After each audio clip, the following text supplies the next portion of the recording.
Okay, so it's recording now, just audio.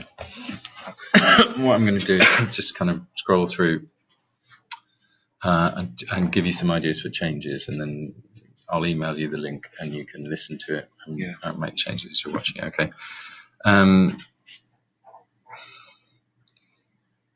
So I would put, instead of the twist climax of the film, I would say something like the denouement. I'd say the twisted denouement. Look up denouement if you don't know what the word means. It's when everything is revealed. That he has killed his pregnant wife and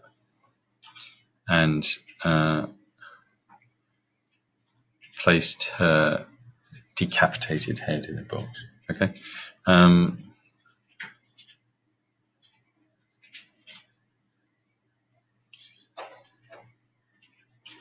He doesn't open the box here, does he, Somerset? Otherwise, the sequence begins with Do you mean unwrapping? What do you mean? Well, you said here. Oh yeah, unwrapping. Yeah. Okay. So unwrapping. So you're not including any of the sequence of the van coming up. That wasn't in the YouTube clip. No, that's all right. You can bid it from there. You don't have to. Unwrapping a mysterious box that has been delivered to him moments before by a courier. Yeah. Something like that. And you could also say something along the lines of, this is characteristic of the preparation and planning of the antagonist. The delivery has been prearranged and takes place in a deserted landscape. Okay, something like that. Now, instead of saying the scene is silent, what I would say is Fincher uses very quiet diegetic sound at this point to build tension for the audience. All that the audience can hear are sounds such as the wind, birds tweeting, and the sound of Somerset's knife as he cuts open the passage, cuts open the package. That's fine. That's an interesting idea. What shot? Is there a close-up on the box? It's not he discovers. What does the director use? Close-up. Yeah. Okay. So a close-up draws the audience's attention to the blood on the box. Okay. So we're looking at the technical stuff and what it does, rather than just he finds. He's not anyone. He's Morgan Freeman pretending to be someone. Yeah. Yeah. Okay. You've got to show all the time that you're aware that this is a construct.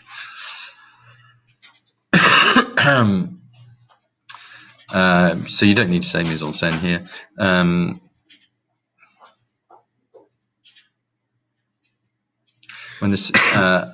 When the shot or when the scene cuts back to a two-shot of Mills and Doe, Doe's out of focus, suggesting that Mills, that's fine, isn't paying attention to him, and he isn't important to the scene at this point.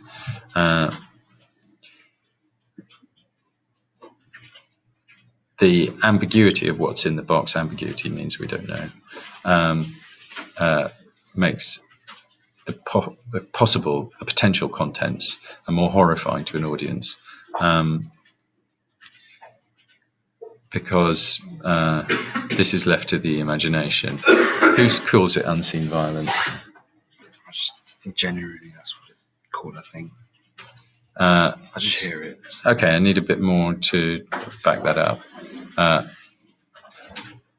And could be described as unseen violence, which blah, blah, blah says is, or something, because I've never heard it before. Right, as soon as he discovers the contents in the box, okay, we see a shot, an extreme close-up on Somerset's face. Yeah. Yeah, not as soon as we see, as soon as he discovers. At this point, you don't need to say it's non-diegetic. You need to say music, dramatic music kicks in, and there is a sharp cut from him to Mills and Doe in a, I want to see these shots. Why don't you cut these in here and put the individual shots in? The score is staccato and unsettling rather than jumpy, which represents whose sudden rush of panic? Somerset. Right, which represents Somerset's sudden rush of panic.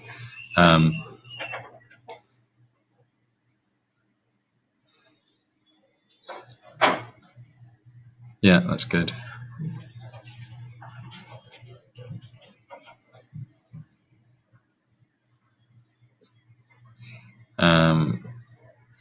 Yeah, that's fine. So that's all good. I'm happy with that paragraph. Yeah, I think this piece about the location needs to be at the beginning, okay? Because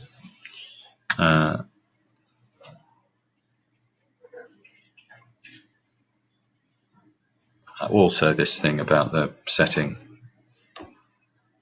about the costumes. Yeah. Put that to the beginning before you start describing the action.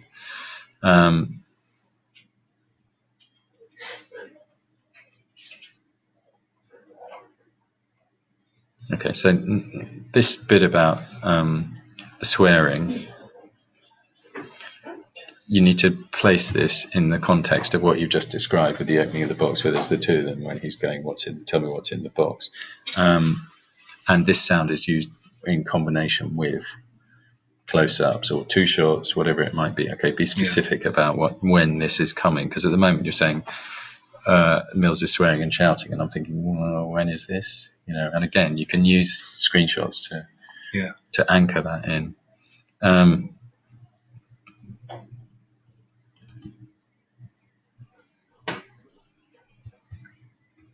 Desert has one S. Right. So that's a pudding.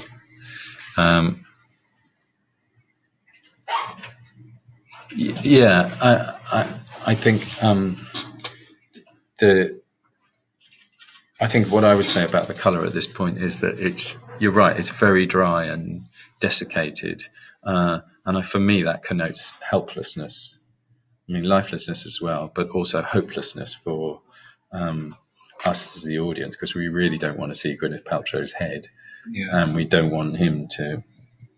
We don't really want Doe, unless you're quite twisted, and we don't really want Doe to have won.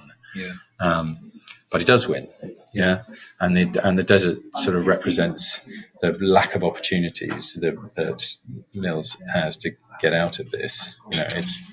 That's part of the painfulness of it. It's like, you think you're in somewhere where you've got some choices, but there are no choices left for you. He's outplayed you. Yeah.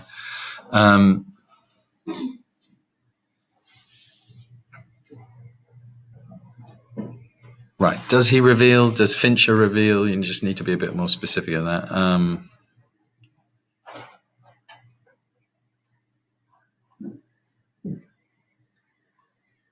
Yes, good.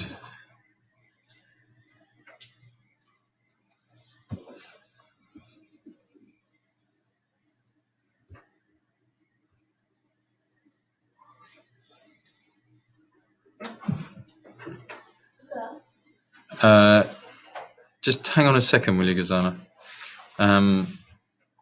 Notice how Somerset and Doe have no injuries. Okay, that's not. Who are you telling? Me, who's marking it? Yeah. Okay, but you don't need to instruct the reader. You need to say, in contrast. Yeah? You wouldn't, if you were analysing a poem, you wouldn't say, oh, notice this, look out for that. Okay? So in contrast, Somerset and Doe have no injuries. Okay, I'm nearly running out. 30 seconds. Let me see how much more there is. Okay, I have to do another one for you.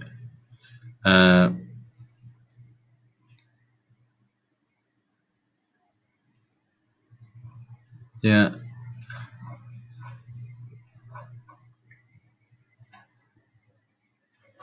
Right, for here.